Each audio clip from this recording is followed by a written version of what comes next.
ಎಲ್ಲರಿಗೂ ನಮಸ್ಕಾರ. ಇಂದಿರಾ ದನಿಯಾ ಅವರ ಮಂತ್ರಶಕ್ತಿ ಕಥೆಯ ಕೊನೆಯ ಭಾಗವಾದ ಪೂಜಾ ತಂತ್ರವಾದ ಕಥೆಯನ್ನು ಮತ್ತೆ ಮುಂದುವರಿಸೋಣ. ಸೀತಾರಾಮಯ್ಯನವ್ರಿಗೆ ಒಂದು ಅದ್ವಿತೀಯವಾದ ಕನಸು ಆಗುತ್ತೆ. ಆ ಕನಸನ್ನು ನೆನೆಸ್ಕೊಳ್ತಾನೆ ಅವರು ನಿದ್ದೆಗೋಸ್ಕರ ಕಣ್ಣು ಮುಚ್ಕೊತಾರೆ. ಆದರೆ ತೆರೆದ ಅವರ ಒಳಗಣ್ಣು ಸ್ವಲ್ಪ ಹೊತ್ತಿಗೆ ಮುಂಚೆ ಕಂಡ ಕನಸನ್ನು ಮತ್ತೆ ಮತ್ತೆ ಮೆಲುಕು ಹಾಕ್ತಾ ಇರುತ್ತೆ. ಮುಚ್ಚಿದ ಕಣ್ಣುಗಳಲ್ಲಿ ಬೇಗ ನಿದ್ದೆ ಬರಬೇಕು ಅಂತ ಮನಸ್ಸು ಅಂದ್ಕೊಂಡಿದ್ರು ಕೂಡ ನಿದ್ದೆ ಬರದೆ ಹಾಗೆ ಹೋಗ್ತಾ ಇರುತ್ತೆ. ಬೆಳಗಾಗೋವರೆಗೂ ಸೀತಾರಾಮಯ್ಯ ಆ ಕನಸನ್ನು ಕುರಿತು ಯೋಚನೆ ಮಾಡ್ತಾ ಇರ್ತಾರೆ. ಚಂದೂರಯ್ಯನ ನಿರ್ವಾಣ ಅಥವಾ ಗೌರಿಯ ಅಕಾಲ ಮರಣ ಅಥವಾ ನಾರಾಯಣ ಶಾಸ್ತ್ರಿಗಳ ದುರ್ಮರಣ ಇವ್ಯಾವುದನ್ನು ಸೀತಾರಾಮಯ್ಯ ತಮ್ಮ ಕಣ್ಣಾರೆ ನೋಡಿರೋದಿಲ್ಲ. ಆದರೆ ಆ ವಿಷಯವನ್ನೆಲ್ಲ ಜಾಜಿಹಳ್ಳಿಯ ರೈತರ ಮುಖಾಂತರವೇ ಅವರು ಕೇಳಿರ್ತಾರೆ. ನಡೆದಿದ್ದ ಸಂಗತಿಗೂ ಕನಸಲ್ಲಿ ಕಂಡದ್ದನ್ನು ಹೋಲಿಸಿ ನೋಡಿದಾಗ ಎಷ್ಟೊಂದು ವ್ಯತ್ಯಾಸ ಇದೆಯಲ್ಲ ಅಂತ ಅವ್ರ ಮನಸ್ಸಿಗೆ ಬರ್ತಿರುತ್ತೆ. ಚಂದೂರಯ್ಯ ಜಾಜಿಹಳ್ಳಿಯ ಜನರಿಗೆ ಗೊತ್ತಿರೋ ಹಾಗೇನೆ ಅವ್ರ ಕಣ್ಣು ಮುಂದೆನೆ ಸ್ಮಶಾನದಲ್ಲಿ ಸಮಾಧಿ ಸ್ಥಿತಿಯಲ್ಲಿ ಕೂತ್ಕೊಂಡು ತನ್ನ ಪಾರ್ಥಿವ ಶರೀರವನ್ನು ಬಿಟ್ಟಿರ್ತಾನೆ. ಇನ್ನು ಗೌರಿ ವಿಕೃತಕಾಮಿಯಾದ ನಾರಾಯಣ ಶಾಸ್ತ್ರಿಯ ಪಶುವೃತ್ತಿಗೆ ಬಲಿಯಾಗಿ ತನ್ನ ಪ್ರಾಣವನ್ನು ಬಿಟ್ಟಿರ್ತಾಳೆ. ಮಾತೆಯಾಗಿ ಒಲಿದು ಬಂದ ಮಹಾಕಾಳಿಯನ್ನು ಮರೆತು ಮೋಹದಾಹ ತಪ್ತರಾದ ನಾರಾಯಣ ಶಾಸ್ತ್ರಿಗಳು ಮಾತೆಯ ಕುಲದವಳಾದ ಅಂದರೆ ಒಬ್ಬ ಹೆಣ್ಣು ಮಗಳ ಮೇಲೆ ಅತ್ಯಾಚಾರವನ್ನೆಸಗಿ ಆ ಕಾಳಿಯ ಮುನಸಿಗೆ ತುತ್ತಾಗಿ ಸತ್ತು ಹೋಗಿರ್ತಾರೆ. ಆದರೆ ಸೀತಾರಾಮಯ್ಯನವರ ಕನಸಲ್ಲಿ ಈ 3 ಜನದ ಅಂತ್ಯವು ಬೇರೆ ಬೇರೆ ಬಗೆಯಾಗಿ ಗೋಚರಿಸಿರುತ್ತೆ. ಜೊತೆಗೆ ಆವತ್ತಿನವರೆಗೂ ಅವರು ಜೀವನದಲ್ಲಿ ಯಾವತ್ತೂ ಕೂಡ ಸುಶೀಲಮ್ಮ ಅವ್ರ ಜೊತೆಗೆ ಜಾಜಿಹಳ್ಳಿಯ ಆಂಜನೇಯ ದೇವರ ಗುಡಿಗೆ ಹೋದದ್ದೇ ಇಲ್ಲ. ವೆಂಕಪ್ಪ ಅವ್ರ ಜೊತೆಗಾಗಲಿ ಚೆನ್ನೇಗೌಡರ ಜೊತೆಗಾಗಲಿ ಸಾರ್ವಜನಿಕ ಸಮಾರಂಭದಲ್ಲಿ ಬೆರೆತಿದ್ದು ಕೂಡ ಇಲ್ಲ. ಆದರೆ ಅವರು ಕಂಡ ಕನಸಲ್ಲಿ ಇವೆಲ್ಲ ನಡೆದಿರುತ್ತೆ. ಹಿಂದೆ ನಡೆದ ಅಥವಾ ನಡೀದೇ ಇರೋ ಘಟನೆಗೂ ಮತ್ತು ತಾವು ಕನಸಲ್ಲಿ ಕಂಡ ಘಟನೆಗಳಿಗೂ ಏನಾದರೂ ಸಂಬಂಧ ಇರಬಹುದಾ ಅಂತ ಅನೇಕ ವಿಧವಾಗಿ ಯೋಚನೆ ಮಾಡ್ತಾರೆ. ಜೊತೆಗೇನೆ ತಾವು ಅಲ್ಲಿವರೆಗೂ ಕಳೆದಂತಹ ತಮ್ಮ ಜೀವನವನ್ನು ಅವಲೋಕನ ಮಾಡಿಕೊಳ್ತಾರೆ. ಜಾಜಿಹಳ್ಳಿಯ ಜನತೆಯಿಂದ ಚಂದೂರಯ್ಯನ ಬಗ್ಗೆ ಗೊತ್ತಾಗಿದ್ದ ಮಹಿಮೆಗಳನ್ನು ಇವನ್ನೆಲ್ಲ ನೆನಪು ಮಾಡ್ಕೊತಾರೆ. ಜೊತೆಗೇನೆ ಒಂದ್ಸಲ ತಾವು ಚಂದೂರಯ್ಯನನ್ನು ಜಾಜಿಹಳ್ಳಿಯ ತಮ್ಮ ಬಂಗಲೆಯ ಮಹಡಿ ಮೇಲಕ್ಕೆ ಕರೆಸ್ಕೊಂಡು ಅವನ ಕೆನ್ನೆಗೆ ಬಲವಾಗಿ ಹೊಡೆದು ಹೆಣ್ಣು ಮತ್ತು ಹೆಂಡಗಳ ಅಮಲಿನಲ್ಲಿ ಅವನನ್ನು ಅವಮಾನಿಸೋಕ್ಕೆ ಪ್ರಯತ್ನ ಮಾಡಿದ್ದು ಇದೆಲ್ಲವನ್ನು ನೆನೆಸ್ಕೊಂಡಾಗ ಅವರ ಮೈಯಿ ಮನಸ್ಸು ಮುದುಡು ಹೋಗುತ್ತೆ. ಅಷ್ಟೊತ್ತಿಗೆ ಕಾಫಿ ತಗೊಳ್ಳಿ ಅಂದ್ಬಿಟ್ಟು ಮಂಗಯ್ಯಮ್ಮಾಳ್ ಅಡುಗೆಯವಳು ತಂದು ಕೊಟ್ಟ ಕಾಫಿಯನ್ನು ತಗೊಂಡು ಬಂದು ಇವ್ರ ಹತ್ರ ಮೇಲುಧ್ವನಿಯಲ್ಲಿ ಹೇಳ್ತಾಳೆ. ಆದರೆ ಆ ಧ್ವನಿ ಇವ್ರಿಗೆ ಕೇಳಿಸೋದಿಲ್ಲ. ಜೊತೆಗೆ ಅವರ ದೃಷ್ಟಿ ಕೂಡ ಅವಳ ಕಡೆಗೆ ಇರೋದಿಲ್ಲ, ಎಲ್ಲೋ ಶೂನ್ಯದ ಕಡೆಗೆ ಅವ್ರು ನೋಡ್ತಾ ಇರ್ತಾರೆ. ಮಂಗಯ್ಯಮ್ಮಾಳ್ ಕಾಫಿ ಬಟ್ಲನ್ನು ಕೆಳಗಿಡ್ತಾಳೆ. ಇದಾಗೆ ಕಣ್ಣು ಬಿಟ್ಕೊಂಡೇ ಇದ್ರು ಮಾತಾಡ್ತಿಲ್ವಲ್ಲ ನೀವು ಅಂತ ಸೀತಾರಾಮಯ್ಯನವರ ಭುಜವನ್ನು ಅಲ್ಲಾಡಿಸ್ತಾಳೆ. ಯಾವುದೋ ಲೋಕದಿಂದ ದಡಾರನೆ ಧುಮುಕಿದ್ರೇನೋ ಅನ್ನೋ ಹಾಗೆ ಸೀತಾರಾಮಯ್ಯ ಬೆಚ್ತಾರೆ. ಏನಂದೆ ಅಂತ ಗಾಬರಿಯಿಂದ ಕೇಳ್ತಾರೆ. ಏನಿಲ್ಲ, ಸ್ವಲ್ಪ ಕಾಫಿ ಕುಡೀರಿ ಎಂದೆ ಅಷ್ಟೇ ಅಂತ ಆಕೆ ಹೇಳ್ತಾಳೆ. ಕಾಫಿನಾ ಅಂತ ಆಕೆ ಕೇಳಿದಾಗ ಹೌದು ಅಂತ ಆಕೆ ಹೇಳ್ತಾಳೆ. ಕಾಫಿನಾ ಕಾಫಿ ಅಂದರೆ ಏನನ್ನದೆ ಮರೆತು ಹೋದಂಗಾಗಿದೆಲ್ಲ ಅಂತ ಮತ್ತೆ ನೆನಪು ಮಾಡ್ಕೊಳ್ತಾರೆ. ಮತ್ತೆ ಕ್ಷೀಣವಾಗಿ ನಗ್ತಾರೆ. ಅವರ ಈ ವರ್ತನೆಯನ್ನು ನೋಡಿ ಮಂಗೈಗೆ ತುಂಬ ಆಶ್ಚರ್ಯ ಆಗುತ್ತೆ. ಏನು ಅರ್ಥವೇ ಆಗದೆ ಇರೋರು ಹಾಗೆ 2 ನಿಮಿಷ ಅವರನ್ನು ನೋಡ್ತಾಳೆ. ಆನಂತರ ಕಾಫಿ ಬಟ್ಲನ್ನು ಕೈಗೆ ತಗೊಂಡು ಎಲ್ಲಿ ಬಾಯಿ ತೆಗೀರಿ, ನಾನು ನಿಧಾನವಾಗಿ ಕುಡಿಸ್ತೀನಿ ಅಂತಾಳೆ. ಬೇಡ ಮಂಗೈ ಬೇಡ ಅಂತ ಆತ ಹೇಳ್ತಾರೆ. ಯಾಕೆ ಅಂತ ಆಕೆ ಕೇಳಿದಾಗ ಮೊದಲು ನಾನು ಮುಖ ತೊಳಿಬೇಕು, ಸ್ವಲ್ಪ ಬಿಸಿನೀರು ತರಿಸು ಅಂತೇಳಿ ಹೇಳ್ತಾರೆ. ಇವರಲ್ಲಿ ಏನೋ ಬದಲಾವಣೆ ಆಗ್ತಾ ಇದೆ ಅನ್ನೋದನ್ನು ಬಹಳ ಬೇಗ ಮಂಗೈ ಅರ್ಥ ಮಾಡ್ಕೊತಾಳೆ. ತಾನೇ ಹೋಗ್ತಾಳೆ, ಬಿಸಿನೀರು ತೊಗೊಂಡು ಬರ್ತಾಳೆ. ಮೆಲ್ಲಗೆ ಅವರನ್ನು ಎಬ್ಬಿಸಿ ಅಲ್ಲೇ ತಟ್ಟೆ ಹಿಡಿದು ಮುಖವನ್ನು ತೊಳಿಸ್ತಾಳೆ. ಆನಂತರ ಕಾಫಿ ಕುಡಿಸೋಕ್ಕೆ ಸಿದ್ಧವಾಗ್ತಾಳೆ. ಕಾಫಿ ಬಟ್ಲನ್ನ ನನ್ನ ಕೈ ಕೊಡು, ನಾನೇ ಕುಡಿತೀನಿ ಅಂತ ಸೀತಾರಾಮಯ್ಯ ಹೇಳ್ತಾರೆ. ಸರಿ ಅಂದ್ಬಿಟ್ಟು ಮಂಗಯ್ಯ ಅವ್ರ ಕೈಗೆ ಕಾಫಿ ಬಟ್ಲನ್ನು ಕೊಡ್ತಾಳೆ. ಕಾಫಿ ಕುಡಿದು ಮುಗಿಸಿ ಬಟ್ಲನ್ನು ಪಕ್ಕಕ್ಕಿಟ್ಟು ಮತ್ತೆ ಹಾಸಿಗೆ ಮೇಲೆ ಉರುಳ್ಕೊಳ್ತಾರೆ. ಯಾಕೆ ಇವತ್ತು ಒಂಥರ ಇದ್ದೀರಲ್ಲ ಅಂತ ಅಮ್ಮಾಳು ಕೇಳಿದ್ದಕ್ಕೆ ಸೀತಾರಾಮಯ್ಯ ಏನೂ ಉತ್ತರ ಕೊಡೋದಿಲ್ಲ. ಮಾತಾಡೋಕ್ಕೂ ಕೂಡ ಕಷ್ಟ ಆಗ್ತಾ ಇದೆಯಾ ಅಂತ ಆಕೆ ಕೇಳ್ತಾಳೆ. ಹೌದು ಮಂಗೈ, ಇವತ್ತು ನನ್ನನ್ನು ನನ್ನ ಪಾಡಿಗೆ ಬಿಟ್ಬಿಡು, ಮಾತಾಡಿಸ್ಬೇಡ ಅಂತ ಸೀತಾರಾಮಯ್ಯ ಹೇಳ್ತಾರೆ. ಅಂದರೆ ನಾನು ನಿಮಗೆ ಬೇಜಾರಾಗ್ಬಿಟ್ನಾ ಅಂತ ಆಕೆ ಕೇಳಿದಾಗ ಅದನ್ನು ಏನು ಗಮನಿಸದೇ ಇರೋರ ಥರ ಸೀತಾರಾಮಯ್ಯ ಅಲ್ಲಿವರೆಗೂ ತಮ್ಮ ಬದುಕಲ್ಲಿ ನಡೆದ ಘಟನೆಗಳನ್ನು ನೆನೀತಾ ಮೌನ ಸಮಾಧಿಯಲ್ಲಿ ಮುಳುಗಿ ಹೋಗಿರ್ತಾರೆ. ತನ್ನ ಚಾತುರ್ಯ ಎಲ್ಲವನ್ನೂ ಉಪಯೋಗಿಸ್ಕೊಂಡು ಆ ಸಮಯದಲ್ಲಿ ಅವ್ರು ಬಾಯಿ ಬಿಡಿಸೋದು ಕಷ್ಟ ಅನ್ನೋದು ಮಂಗೈಗೆ ಮನದಟ್ಟಾಗತ್ತೆ. ಆನಂತರ ಸ್ವಲ್ಪ ದೂರದಲ್ಲಿ ದಾರಮ್ಮ ಕುರ್ಚಿಯಲ್ಲಿ ಕೂತ್ಕೊಂತಾಳೆ. ಅಲ್ಲೇ ಇದ್ದ ಯಾವುದೋ ಒಂದು ತಮಿಳು ಮಾಸಪತ್ರಿಕೆಯನ್ನು ಓದೋಕ್ಕೆ ಪ್ರಾರಂಭ ಮಾಡ್ತಾಳೆ. ಸುಮಾರು 9 ಗಂಟೆವರೆಗೂ ಅಲ್ಲಿನ ಯಾವುದೇ ಪರಿಸ್ಥಿತಿಯೂ ಬದಲಾಗೋದಿಲ್ಲ. 9 ಗಂಟೆ ನಂತರ ಡಾಕ್ಟರ್ ಬರ್ತಾರೆ, ಇವರನ್ನು ಪರೀಕ್ಷೆ ಮಾಡ್ತಾರೆ, ಔಷಧಿ ಕೊಡ್ತಾರೆ, ಇಂಜೆಕ್ಷನನ್ನು ಚುಚ್ತಾರೆ. ಅಂದಿನಿಂದ 3 ದಿನಗಳ ನಂತರ ಇದೇ ರೀತಿ ಕಳೆಯುತ್ತೆ. 4ನೇ ದಿನ ಸೀತಾರಾಮಯ್ಯ ತಾವಾಡ್ತಿದ್ದ ಒಂದೆರಡು ಮಾತುಗಳನ್ನು ಕೂಡ ಆಡೋದಿಲ್ಲ. ಕಾಫಿ, ಔಷಧಿ, ಊಟ ಏನನ್ನು ಮುಟ್ಟೋದಿಲ್ಲ. ಸುಮ್ಮನೆ ಜೀವಚ್ಛವದ ಹಾಗೆ ಹಾಸಿಗೆ ಮೇಲೆ ಸುಮ್ಮನೆ ಬಿದ್ದುಕೊಡ್ತಾರೆ, ಅದು ಪ್ರಜ್ಞೆ ಇಲ್ಲದೆ. ಇವರ ಈ ದುಸ್ಥಿತಿಯನ್ನು ಕಂಡು ತನಗೆ ದೊರೆತಿದ್ದಂತಹ ಇಂತಹ ರಾಜಾಶ್ರಯ ಬೇಗ ತಪ್ಪು ಹೋಗುತ್ತಾ ಅಂತ ಮಂಗೈ ಗೋಳಿಡ್ತಾಳೆ. ಮುತ್ತೈದೆ ಭಾಗ್ಯವನ್ನು ಕೊಟ್ಟು ಮಾಂಗಲ್ಯವನ್ನು ಕರುಣಿಸಿದ ತನ್ನ ಪತಿ ಮತ್ತೆ ಅದನ್ನು ಕಿತ್ಕೊಳ್ಳೋ ಹಾಗೆ ಅವರೇ ಹೋಗ್ತಾ ಇದ್ದಾರಾ ಅಂತ ಕಣ್ಣೀರಲ್ಲಿ ಮುಳುಗಿ ಹೋಗಿರ್ತಾರೆ ಸುಶೀಲಮ್ಮ. ಇನ್ನು ಡಾಕ್ಟರು ನಾನು ಬಂದು ಹೋಗೋದ್ರಲ್ಲಿ ಏನು ಪ್ರಯೋಜನ ಇಲ್ಲ ಅಂತ ಅವ್ರನ್ನ ಇಟ್ಟಿಸಿರು ಬಿಡ್ತಾರೆ. ಇನ್ನು ಗೋವಿಂದಯ್ಯ ಇವ್ರ ಉಸಿರು ಯಾವಾಗ ನಿಲ್ಲುತ್ತೋ ಏನೋ, ಮುಂದಿನ ಕೆಲಸಕ್ಕೆ ಬ್ರಾಹ್ಮಣರನ್ನು ಎಲ್ಲಿ ಹುಡುಕೋದು, ಸೌದೆ ವ್ಯವಸ್ಥೆ ಹೇಗೆ ಮಾಡೋದು, ಬೆಂಕಿ ಹಚ್ಚೋಕ್ಕೆ ರಾಜನ ಎಲ್ಲಿಂದ ಕರ್ಕೊಂಬರೋದು ಇತ್ಯಾದಿ ಯೋಚನೆಯಲ್ಲಿ ಗೋವಿಂದಯ್ಯ ಮುಳುಗಿ ಹೋಗಿರ್ತಾನೆ. ಆದರೆ ತಮ್ಮ ಸಮೀಪವರ್ತಿಗಳೆಲ್ಲ ನಿರೀಕ್ಷಿಸಿದಷ್ಟು ಬೇಗನೆ ಈ ಪ್ರಪಂಚವನ್ನು ಬಿಟ್ಟು ಹೋಗೋಕ್ಕೆ ಸೀತಾರಾಮಯ್ಯ ಬಯಸೋದಿಲ್ಲ. ಪಶ್ಚಾತ್ತಾಪದ ಬೆಂಕಿಯಲ್ಲಿ ಬೇಯದೇ ಇದ್ದರೆ ಪರಲೋಕಕ್ಕೂ ಕೂಡ ಪರವಾನಗಿ ಸಿಕ್ಕೋದಿಲ್ಲ ಅಂತವರು ತಮ್ಮಷ್ಟಕ್ಕೆ ತಾವೇ ಹೇಳ್ಕೊಂಡು ಮೌನವಾಗಿ ನಗುತ್ತಾರೆ. ಆ ದಿನ ನರಕವಾಗಿದ್ದ ಮನೆ, ಅದರಲ್ಲಿ ಇದ್ದವ್ರ ಮನಸ್ಸು ಮರುದಿವಸ ನಾಕವಾಗಿ ಪರಿವರ್ತನೆ ಆಗುತ್ತೆ. ನಗೆ ಮಲ್ಲಿಗೆಗಳು ಎಲ್ಲ ಕಡೆನೂ ಅರಳುತ್ತೆ. ಏಕೆಂದರೆ ಸೀತಾರಾಮಯ್ಯ ಅವತ್ತು ಪ್ರಸನ್ನತೆಯಿಂದ ಎಲ್ಲರ ಜೊತೆಗೂ ಮಾತಾಡ್ತಾರೆ, ಊಟ ಮಾಡ್ತಾರೆ, ಆರೋಗ್ಯವಂತರಿಗಿಂತಲೂ ಚೆನ್ನಾಗಿ ನಗುತ್ತಾರೆ. ಆದರೆ ಆ ಸ್ವರ್ಗದಲ್ಲಿ ಭಾಗವಹಿಸೋಕ್ಕೆ ಮಂಗೈಗೆ ಮಾತ್ರ ಭಾಗ್ಯ ಇರೋದಿಲ್ಲ. ಏಕೆಂದರೆ 1000 ರೂಪಾಯಿಯನ್ನು ಆಕೆ ಕೈ ಕೊಟ್ಬಿಟ್ಟು ತಮ್ಮ ಋಣವನ್ನು ಸೀತಾರಾಮಯ್ಯ ಬಗೆಹರಿಸ್ಕೊತಾರೆ. ಹೊಸ ಮನುಷ್ಯರಾಗಿದ್ದ ಸೀತಾರಾಮಯ್ಯ ಸುಶೀಲಮ್ಮ ಅವ್ರನ್ನ ಪಕ್ಕದಲ್ಲಿ ಕೂಡಿಸ್ಕೊಂಡು ತಾವು ಕಂಡ ಕನಸನ್ನು ತಮಗೆ ಹೇಳೋಕ್ಕೆ ಸಂಕೋಚ ಅನಿಸಿದ ಅದರಲ್ಲಿರೋ ಬಹುಭಾಗವನ್ನು ಬಿಟ್ಟು ಸಂಕ್ಷಿಪ್ತವಾಗಿ ವಿವರಣೆ ಕೊಡ್ತಾರೆ. ಅಷ್ಟರಿಂದಲೇ ಸುಶೀಲಮ್ಮ ಭಕ್ತಿ ಪರವಶತೆಯಿಂದ ಮುಳುಗಿ ಹೋಗ್ತಾರೆ. ಗಂಡನ ಪಾದದ ಮೇಲೆ ತಲೆ ಇಡ್ತಾರೆ. ಸೀತಾರಾಮಯ್ಯ ಅವರು ಸುಶೀಲ ಸುಶೀಲ ಅಂತ 3 ಸಲ ಮೃದುವಾಗಿ ಕೂಗಿದ್ರು ಕೂಡ ಆಕೆ ಅವ್ರ ಕಾಲನ್ನು ಬಿಡದೆ ಹಾಗೆ ಕೂತೇ ಇರ್ತಾರೆ. ಸುಶೀಲ ಎದ್ದು ಈ ಕಡೆ ಬಾ, ನನ್ನ ಹತ್ರ ಕೂತ್ಕೋಬಾ, ನಂಗೆ ಸಮಾಧಾನ ಆಗುತ್ತೆ ಅಂತ ಹೇಳಿದಾಗ 1-2 ಕ್ಷಣ ಗಂಡನ ಮುಖವನ್ನೇ ಆಕೆ ದಿಟ್ಟಿಸಿ ನೋಡ್ತಾಳೆ. ಯಾಕೆ ಸುಶೀಲ ಈ ಪಾಪಿ ಪಕ್ಕ ಕೂತ್ಕೊಳ್ಳೋದು ನಿಂಗೆ ಅಸಹ್ಯನಾ ಅಂತ ಕೇಳಿದಾಗ ಆಕೆ ಹೇಳ್ತಾಳೆ, ಹಾಗೆಲ್ಲ ಮಾತಾಡಬೇಡಿ ಅಂದ್ಬಿಟ್ಟು ತಮ್ಮ ಕೈಯಿಂದ ಅವ್ರ ಬಾಯನ್ನು ಮುಚ್ತಾರೆ. ಆ ನಂತರ ಸ್ವಲ್ಪ ಹೊತ್ತಾದಮೇಲೆ ನನಗೆ ತುಂಬ ಹಸಿವಾಗ್ತಾ ಇದೆ ಸುಶೀಲ ಅಂತಾರೆ. ಮೊದಲು ಸ್ವಲ್ಪ ಕಾಫಿ ತಂದುಕೊಡ್ಲಾ ಅಂತ ಈಕೆ ಕೇಳಿದಾಗ ಬೇಡ, ಸ್ನಾನ ಮಾಡಿದ ಹೊರತು ಏನನ್ನು ತೊಗೊಳೋಕ್ಕೂ ನಂಗೆ ಮನಸ್ಸಿಲ್ಲ ಅಂತ ಸೀತಾರಾಮಯ್ಯ ಹೇಳ್ತಾರೆ. ಹಾಗಾದರೆ ಸ್ವಲ್ಪ ತಾಳಿ, ನಾನು ಹೋಗ್ಬಿಟ್ಟು ನೀರು ಸರಿಪಡಿಸಿ ಬರ್ತೀನಿ ಅಂತ ಹೇಳಿಬಿಟ್ಟು ಸುಶೀಲಮ್ಮ ಹೊರಡೋಷ್ಟರಲ್ಲಿ ಗೋವಿಂದಯ್ಯ ಕೋಣೆ ಒಳಗಡೆಗೆ ಬರ್ತಾನೆ. ಅವಳನ್ನು ಮನೆಗೆ ತಲುಪಿಸಿದೇನೆಯಾ ಅಂತ ಇವ್ರು ಕೇಳಿದಾಗ ಹ್ಞೂ ಅಂತ ಆತ ಹೇಳ್ತಾನೆ. ಸರಿ, ಈಗ ಇನ್ನೊಂದು ಕೆಲಸ ಆಗಬೇಕು, ತುಂಬ ಅವಸರವಾಗಿ ಅಂತ ಸೀತಾರಾಮಯ್ಯ ಹೇಳ್ತಾರೆ. ಏನು ಸ್ವಾಮಿ ಅಂತ ಅವನು ಕೇಳಿದಾಗ ಶಿವಾರ್ಪಟ್ನ ನಿಂಗೆ ಗೊತ್ತಲ್ವಾ ಅಂದಾಗ ಗೊತ್ತು ಸ್ವಾಮಿ, ಮಾಲೂರು ಹತ್ತಿರ ಇದೆಯಲ್ವಾ ಅಂದಾಗ ಹೌದು. ನೀನು ಅಲ್ಲಿ ಹೋಗ್ಬಿಟ್ಟು ಪಂಚಲೋಹದ ದೇವರ ವಿಗ್ರಹಗಳನ್ನು ತಯಾರು ಮಾಡ್ತಾರಂತೆ.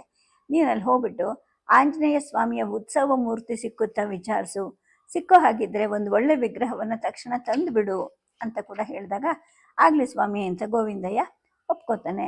ಅಷ್ಟರಲ್ಲಿ ಬಚ್ಚಲ ಮನೆಯಿಂದ ಸುಶೀಲಮ್ಮ ಬರ್ತಾರೆ. ನೀರು ಸರಿ ಮಾಡಿದ್ದೀನಿ, ಬನ್ನಿ ಸ್ನಾನ ಮಾಡುವ್ರಂತೆ ಅಂತ ತಮ್ಮ ಗಂಡನನ್ನು ಎಬ್ಸಕ್ಕೆ ಹಾಸಿಗೆ ಹತ್ತಿರಕ್ಕೆ ಹೋಗ್ತಾರೆ. ಆದರೆ ಸೀತಾರಾಮಯ್ಯ ಅವರು ಸುಶೀಲ ಮೊದಲು ಗೋವಿಂದಯ್ಯನ ಕೈಗೆ 1000 ರೂಪಾಯಿ ಕೊಟ್ಟು ಕಳಿಸು, ಒಂದು ಬೇಗ ಹೋಗಲಿ ಅಂತಾರೆ.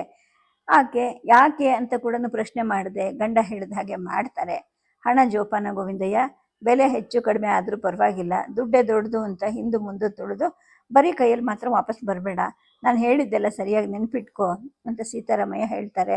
ಆಗಲಿ ಸ್ವಾಮಿ ಅಂದ್ಬಿಟ್ಟು ಗೋವಿಂದಯ್ಯ ಅಲ್ಲಿಂದ ಹೊರಗಡೆಗೆ ಹೊರಡ್ತಾನೆ. ಕಾರ್ ತೊಗೊಂಡು ಹೋಗಯ್ಯ ಅಂತ ಹೇಳ್ಬಿಟ್ಟು ತಮ್ಮ ಕೈಲಾದಷ್ಟು ಮಟ್ಟಿಗೂ ಧ್ವನಿ ಏರಿಸಿ ಕೂಗ್ತಾರೆ.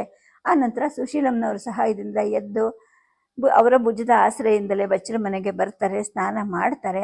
ಅಷ್ಟರಲ್ಲಿ ದೇವ್ರ ಮನೆಯಲ್ಲಿ ರಂಗರಾಜ ಭಟ್ಟರ ಪ್ರಾತಃ ಪೂಜೆಯ ಗಂಟೆ ಕೇಳಿಸುತ್ತೆ. ಸುಶೀಲ, ನಾನು ದೇವ್ರ ಕೋಣೆಗೆ ಬರಬೇಕು ಅಂತ ಆಸೆ ಆಗ್ತಿದೆ, ಬರಲೇನೆ ಅಂತ ಕೇಳಿದಾಗ ಅಯ್ಯೋ ಬನ್ನಿ ಅದಕ್ಕೇನು ಅಂತ ಆಕೆ ಹೇಳ್ತಾಳೆ. ಹಾಗಲ್ಲ, ನನ್ನಂತಹ ಪಾಪಿ ಅಂತಹ ಪವಿತ್ರವಾದ ಸ್ಥಳಕ್ಕೆ ಬರಬಹುದಾ ಅಂತ ಕೇಳಿದಾಗ ಹಾಗೆಲ್ಲ ಮಾತಾಡಬೇಡಿ, ದೇವರು ಪಾಪಿಗಳಿಗೂ ಪುಣ್ಯವಂತರಿಗೂ ಒಂದೇ ಸಮವಾಗಿದ್ದಾನೆ. ಎಷ್ಟೇ ಪಾಪ ಮಾಡಿದರೂ ಕೂಡ ಒಂದೇ ಒಂದು ಸಲ ದೇವ್ರ ಹೆಸರು ಹೇಳಿದ್ರೆ ಸಾಕು ಎಲ್ಲ ಪಾಪಗಳು ನಾಶವಾಗುತ್ತೆ ಅಂತ ಭಾಗವತದಲ್ಲಿ ಒಂದು ಕಥೆಯಲ್ಲಿ ಹೇಳಿದಾರಲ್ಲ ಅಂತ ಹೇಳ್ತಾರೆ. ನೀನು ಅಂದರೆ ಭಾಗವತ, ಭಾರತ, ರಾಮಾಯಣ ಎಲ್ಲ ಓದಿದ್ಯಾ, ಜ್ಞಾನ ಸಂಪಾದಿಸಿದ್ಯಾ, ಆದರೆ ನಾನು ಅವುಗಳ ಕಡೆ ಕಣ್ಣೆತ್ತು ನೋಡಿಲ್ಲಮ್ಮ, ನಾನು ನಿರ್ಭಾಗ್ಯ ಅಂತ ಹೇಳ್ಬಿಟ್ಟು ಸೀತಾರಾಮಯ್ಯ ನಿಟ್ಟುಸಿರು ಬಿಡ್ತಾರೆ.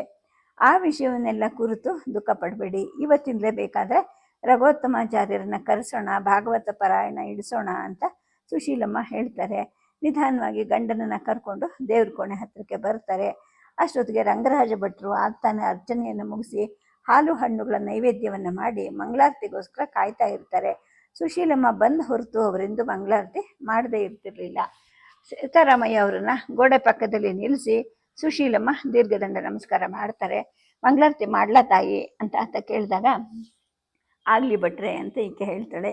ಭಟ್ರು ಮಂತ್ರ ಹೇಳ್ಕೊತ ನೀಲಾರ್ಜನದಿಂದ ಕರ್ಪೂರವನ್ನು ಹೊತ್ತಿಸ್ಕೊತಾರೆ. ಅವರ ಇನ್ನೊಂದು ಕೈ ಗಂಟೆ ಬಾರಿಸ್ತಾ ಇರುತ್ತೆ. ನೀರು ಅವರಿಗೆ ಅರಿವಿಲ್ಲದ ಹಾಗೇನೆ ತೊಟ್ಟಿಡ್ತಾ ಇರುತ್ತೆ. ಅವರು ಕೈ ಜೋಡಿಸಿ ನೀರು ತುಂಬಿದ ಮಂಜು ಗಣ್ಣುಗಳಿಂದ ಒಂದೇ ಸಮನೆ ದೇವರ ಮಂದಾಸನದ ಕಡೆಗೆ ನೋಡ್ತಾ ಇರ್ತಾರೆ. ಅವರ ಹೃದಯ ಕೂಡ ಪಶ್ಚಾತ್ತಾಪದಿಂದ ಮೊರೆ ಹಿಡ್ತಾ ಇರುತ್ತೆ. ಭಟ್ರು ಮಂಗಳಾರತಿ ಮುಗಿಸಿ ಕರ್ಪೂರ ಜ್ವಾಲೆಯನ್ನು ಸುಶೀಲಮ್ಮ ಅವರ ಮುಂದೆ ಹಿಡಿತಾರೆ. ಸೀತಾರಾಮಯ್ಯ ಕೂಡ ಭಯಭಕ್ತಿಯಿಂದ ಅದನ್ನು ಕಣ್ಣಿಗೊತ್ಕೊತಾರೆ. ತೀರ್ಥ ಪ್ರಸಾದದ ವಿನಿಯೋಗ ಆದ ನಂತರ ಸುಶೀಲಮ್ಮ ತಮ್ಮ ಗಂಡನನ್ನು ಅವ್ರ ಕೋಣೆಗೆ ಕರ್ಕೊಂಡು ಹೋಗ್ತಾರೆ. ಆ ನಂತರ ಕಾಫಿ ಉಪಹಾರ ಎಲ್ಲ ಆಗತ್ತೆ. ಆಗ ಸೀತಾರಾಮಯ್ಯ ಹೇಳ್ತಾರೆ, ಸುಶೀಲ ಹೊರಗಡೆ ಯಾರಾದರೂ ಇದ್ದರೆ ನಮ್ಮ ಆಫೀಸಿಗೆ ಕಳಿಸ್ಬಿಟ್ಟು ವಾಸುದೇವ ಮೂರ್ತಿಯನ್ನು ಬರೋಕ್ಕೆ ಹೇಳು ಅಂತಾರೆ. ಈಕೆ ಹೊರಗೆ ಬರ್ತಾಳೆ. ಹೊರಗಡೆ ಯಾರೂ ಇರೋದಿಲ್ಲ. ಸದಾ ಬಾಗಿಲು ಹತ್ರನೇ ಇರ್ತಿದ್ದ ಮನೆ ಕೆಲಸದ ಆಳು 2 ದಿನದಿಂದ ಆ ಕಡೆ ಬಂದಿರೋದಿಲ್ಲ. ಹೊರ ಅಂಗಳಕ್ಕೆ ಬಂದು ನೋಡ್ತಾರೆ. ಅಲ್ಲೂ ಕೂಡ ಯಾರೂ ಕಾಣೋದಿಲ್ಲ.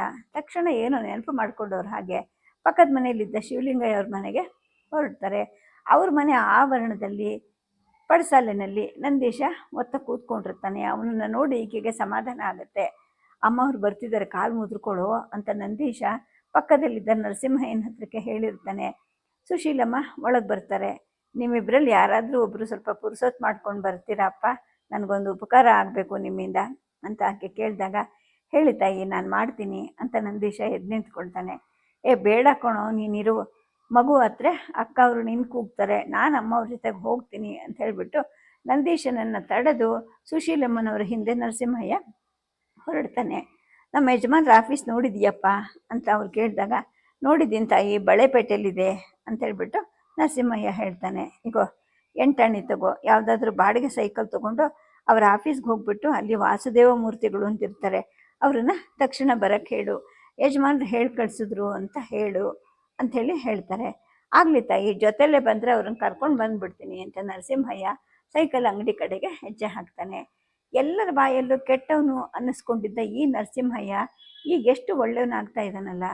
ದಿನದಿನಕ್ಕೂ ಪ್ರಪಂಚ ಬದಲಾಗ್ತಾ ಇದೆಯಾ, ಕೆಟ್ಟವರೆಲ್ಲರೂ ಒಳ್ಳೆಯವರಾಗ್ತಾ ಇದ್ದಾರಾ ಅಂತ ತಮ್ಮಷ್ಟಕ್ಕೆ ತಾವು ಮೆಲುದನಿಯಲ್ಲಿ ಹೇಳ್ಕೊತ ಸುಶೀಲಮ್ಮ ಮನೆ ಕಡೆಗೆ ಹೊರಡ್ತಾರೆ. ಆ ಕ್ಷಣವೇ ಅವ್ರಿಗೆ ಅವರ ಮಗ ರಾಜುವಿನ ನೆನಪಾಗುತ್ತೆ. ಎಲ್ಲರ ಹಾಗೇನೆ ಈ ಹುಡುಗನು ಒಳ್ಳೆ ದಾರಿಗೆ ಬರಬಾರ್ದ ಅಂತ ನಿಟ್ಟುಸಿರು ಬಿಡ್ತಾರೆ. ಒಳಗಡೆ ಹೋಗ್ತಾರೆ. ಆಗ ಸೀತಾರಾಮಯ್ಯ ಅವರು, ಸುಶೀಲ ನೀನು ಭಾಗವತ ಭಾರತ ಎಲ್ಲ ಓದಿದೆಯಲ್ಲ, ಅದನ್ನು ನನ್ನ ಕಿವಿಗೂ ಒಂದು ಸ್ವಲ್ಪ ಹಾಕಬಾರ್ದಾ ಅಂತ ಕೇಳಿದಾಗ ಸುಶೀಲಮ್ಮ ಅವ್ರ ಕೋಣೆ ಒಳಗಡೆಗೆ ಬರ್ತಾರೆ. ಅದನ್ನೆಲ್ಲ ಒಂದೇ ಸಲ ಹೇಳಿ ಮುಗ್ಸೋಕ್ಕಾಗತ್ತಾ ಅಂತ ನಗುತ್ತಾರೆ. ನಿಜ, ಒಂದೇ ಸಲ ಹೇಳಿ ಮುಗ್ಸೋಕ್ಕಾಗೋದಿಲ್ಲ, ಆದರೆ ಸ್ವಲ್ಪ ಸ್ವಲ್ಪವಾದರೂ ಹೇಳಬಹುದಲ್ವಾ ಅಂತ ಹೇಳಿದಾಗ, ಎಲ್ಲಿಂದ ಪ್ರಾರಂಭ ಮಾಡಲಿ, ಯಾವುದು ಹೇಳಲಿ, ಯಾವುದು ಬಿಡಲಿ ಅಂತ ಹೇಳ್ಬಿಟ್ಟಾಗ ಸಮಸ್ಯೆಗೆ ಸಿಲುಕೊಂಡವ್ರ ಹಾಗೆ ಕೇಳ್ತಾರೆ. ಒಂದೇ ಒಂದು ಸಲ ದೇವ್ರ ಹೆಸರು ಹೇಳಿದ್ರೆ ಎಲ್ಲ ಪಾಪನೂ ಕಳೆದೋಗುತ್ತೆ. ಅದಕ್ಕೆ ಭಾಗವತದಲ್ಲಿ ಯಾವುದೋ ಒಂದು ಒಳ್ಳೆ ಕತೆ ಇದೆ ಅಂತ ನೀನು ಆಗ ಹೇಳಿದ್ಯಲ್ಲ, ಅದನ್ನು ಹೇಳು ಅಂತ ಸೀತಾರಾಮಯ್ಯ ಹೇಳ್ತಾರೆ. ಹೀಗೆ 1-2 ನಿಮಿಷ ನೆನಪು ಮಾಡಿಕೊಳ್ತಾಳೆ. ಯಾವುದು ತಾವು ಹೇಳಿದ್ದು ಅಂತ ಅಂದ್ಕೊಂಡ ತಕ್ಷಣ ಅವ್ರಿಗೆ ನೆನಪಾಗುತ್ತೆ. ಹರಿಭಕ್ತನಾದ ಅಜಮಿಳನ ಕಥೆಯನ್ನು ಹೇಳೋಕ್ಕೆ ಅವರು ಪ್ರಾರಂಭ ಮಾಡ್ತಾರೆ. ಆ ಕತೆ ಇವಾಗಿಲ್ಲಿ ನಾನು ಹೇಳ್ತೀನಿ. ಒಂದು ಕನ್ಯಾಕುಬ್ಜ ಅನ್ನೋ ಒಂದು ಊರಿರುತ್ತೆ. ಅಲ್ಲಿ ತನ್ನ ಹೆಂಡತಿ ಮತ್ತು ಮಕ್ಕಳ ಜೊತೆಗೆ ಒಬ್ಬ ಬ್ರಾಹ್ಮಣ ವಾಸವಾಗಿರ್ತಾನೆ. ಅವನಿಗೆ ಬಹಳ ಕಾಲದ ನಂತರ ಒಬ್ಬ ಮಗ ಹುಟ್ಟುತ್ತಾನೆ. ಆ ಮಗುಗೆ ಅಜಮಿಳ ಅಂತ ಹೆಸರಿಡ್ತಾರೆ. ತುಂಬ ಸಾತ್ವಿಕ ಮನೋವೃತ್ತಿಯ ತಂದೆ ತಾಯಿಯ ಪಾಲನೆಯಲ್ಲಿ ಮಗು ಸಲಕ್ಷಣವಾಗಿ ಬೆಳೆಯುತ್ತೆ. ತಿಳಿವು ಮೂಡ್ತಾ ಇದ್ದ ಹಾಗೆ ಮಗುಗೆ ವಿದ್ಯಾಭ್ಯಾಸ ಪ್ರಾರಂಭ ಮಾಡ್ತಾರೆ. ಯೌವನಕ್ಕೆ ಅಡಿ ಇಡೋ ಅಷ್ಟೊತ್ತಿಗೆ ಅವನು ಕೂಡ ತಂದೆ ಥರನೇ ಸಾತ್ವಿಕ ಮನೋವೃತ್ತಿಯನಾಗಿ ದೈವಭಕ್ತನಾಗಿ ಇರ್ತಾನೆ. ಪ್ರಾಪ್ತ ವಯಸ್ಕನಾದ ಮೇಲೆ ಮಗನಿಗೆ ಬೇಗ ಸಕಾಲದಲ್ಲಿ ಮದುವೆ ಮಾಡಿಬಿಡ್ಬೇಕು ಅಂತ ನಿಶ್ಚಯ ಮಾಡ್ಕೊಳ್ತಾರೆ. ಅದೇ ಥರ ಪಕ್ಕದ ಗ್ರಾಮದಲ್ಲಿದ್ದ ಒಬ್ಬ ಬ್ರಾಹ್ಮಣನ ಮಗಳು ಅಜಮಿಳನ್ನ ಕೈ ಹಿಡಿತಾಳೆ. ಆದರೆ ಆ ಹುಡುಗಿ ಇನ್ನು ಕುಮಾರಿ ಆಗಿದ್ದರಿಂದ ಗಂಡದ ಮನೆಗೆ ಇವರು ಕರೆಸ್ಕೊಂಡಿರೋದಿಲ್ಲ. ಹೀಗೆ ಇರಬೇಕಾದ್ರೆ ಒಂದಿನ ಏನಾಗುತ್ತೆ, ಈ ಅಜಮಿಳ ತನ್ನ ತಂದೆಯ ಪೂಜಾ ಕಾರ್ಯಕ್ಕೋಸ್ಕರ ಪತ್ರ ಪುಷ್ಪಗಳನ್ನು ತರಕ್ಕೆ ಕಾಡಿಗೆ ಹೋಗಿರ್ತಾನೆ. ಹಾಗೆ ಹೋಗಿ ಹಿಂತಿರುಗಿ ಬರಬೇಕಾದ್ರೆ ಒಬ್ಬ ಅಸಂಸ್ಕೃತನಾದ ಮನುಷ್ಯ ಮಿತಿ ಮೀರಿ ಮದ್ಯಪಾನ ಮಾಡಿರ್ತಾನೆ. ಮಧ್ಯೆ ತನ್ನ ಜೊತೆಯಲ್ಲಿದ್ದ ಅರೆನಗ್ನಳಾಗಿದ್ದ ತರುಣಿಯನ್ನ ಆಲಂಗಿಸಿ ಚುಂಬಿಸಿ ಬಗೆ ಬಗೆಯ ಕಾಮಚೇಷ್ಟೆಗಳಲ್ಲಿ ತೊಡಗಿಕೊಂಡು ಪ್ರಜ್ಞೆ ಇಳಿದವನ ಹಾಗೆ ತೂರಾಡ್ತಾ ಬರ್ತಾ ಇರ್ತಾನೆ. ಅಂತಹ ಕಾಮುಕ ವರ್ತನೆಯನ್ನ ಇವನು ಇದುವರೆಗೂ ಕನಸು ಮನಸ್ಸಲ್ಲೂ ನೋಡಿರೋದಿಲ್ಲ. ಇವನ ಮನಸ್ಸು ಕೂಡ ಚಂಚಲಚಿತ್ತ ಆಗತ್ತೆ. ಜೊತೆಗೇನೆ ಯೌವನ ಭರಿತಳಾದ ಆ ತರುಣಿಯ ರೂಪ ಲಾವಣ್ಯಗಳು, ಅವಳ ನಗ್ನದೇಹದ ಸೌಂದರ್ಯ ಇವೆಲ್ಲ ಅವನ ಮನಸ್ಸನ್ನ ಸೆಳೆಯುತ್ತೆ. ಆ ಅಸಂಸ್ಕೃತ ಗಂಡಸು ಮಾಡ್ತಿದ್ದ ಹಾಗೆ ತಾನು ಮಾಡಬೇಕು ಅಂತ ಅವನ ಮನಸ್ಸು ಕಾತರಿಸುತ್ತೆ. ಸ್ವಲ್ಪ ಹೊತ್ತಿನ ನಂತರ ಆ ಕಾಮುಕ ಆ ತರುಣಿಯನ್ನು ಬಿಟ್ಟು ಬೇರೆ ದಾರಿ ಹಿಡಿತಾನೆ. ಅವಳು ತನ್ನ ಗುಡಿಸಿಲಿನ ಕಡೆಗೆ ನಡೀತಾಳೆ. ಅಜಾಮಿಳ ಅವಳನ್ನ ಹಿಂಬಾಲಿಸ್ತಾನೆ. ಆಕೆ ಹಿಂತಿರುಗಿ ನೋಡ್ತಾಳೆ. ಸಮೀಪದಲ್ಲಿ ಬರ್ತಿದ್ದ ಇವನು ಅವಳನ್ನು ಮುಟ್ಟಲಿಕ್ಕೆ ಅಂತ ಕಾತರಿಸ್ತಾನೆ. ಆಗ ಆಕೆ ದೂರ ಸರಿತಾಳೆ. ಇವನು ತನ್ನ ಮನದ ಅಭಿಷ್ಟೆಯನ್ನು ಹೇಳ್ಕೊಂಡಾಗ, ನೀವು ಶ್ರೇಷ್ಠ ಜಾತಿಯವರು, ನಾನು ಹೀನ ಜಾತಿ ಅಂತ ಆಕೆ ಅಡ್ಡಿ ಹೊಡ್ತಾಳೆ. ಆದರೆ ಕಾಮಾಂತನಾಗಿದ್ದ ಅಜಾಮಿಳನಿಗೆ ಜಾತಿ ಕುಲ ಗೋತ್ರ ಅಡ್ಡಿ ಅನಿಸೋದಿಲ್ಲ. ಕೊನೆಗೆ ಅವನ ಬಲವಂತಕ್ಕೆ ಆಕೆ ಮಣಿಬೇಕಾಗತ್ತೆ. ಅವಳ ಇಷ್ಟದ ಹಾಗೆ ಅಜಾಮಿಳ ಅವಳ ತಂದೆ ತಾಯಿಯರನ್ನು ಅಂಗಲಾಚಿ ಬೇಡಿಕೊಂಡು ಅವಳನ್ನು ಕೂಡ್ತಾನೆ. ಅವಳ ಸಂಘದಲ್ಲಿ ಅವನಿಗೆ ತನ್ನ ತಂದೆ ತಾಯಿ ಮನೆ ಮಡದಿ ಯಾವುದು ನೆನಪು ಆಗೋದಿಲ್ಲ. ಜೊತೆಗೆ ಅವೆಲ್ಲ ಅವನಿಗೆ ಬೇಡ ಅನಿಸುತ್ತೆ. ಕಾಲಕ್ರಮೇಣ ತನ್ನ ಮನೆಯಿಂದಲೇ ಪಾತ್ರೆ ಪದಾರ್ಥಗಳು ಒಡವೆ ವಸ್ತುಗಳು ಎಲ್ಲವನ್ನು ಅಪಹರಿಸ್ತಾನೆ, ವಿಕ್ರಯಿಸ್ತಾನೆ.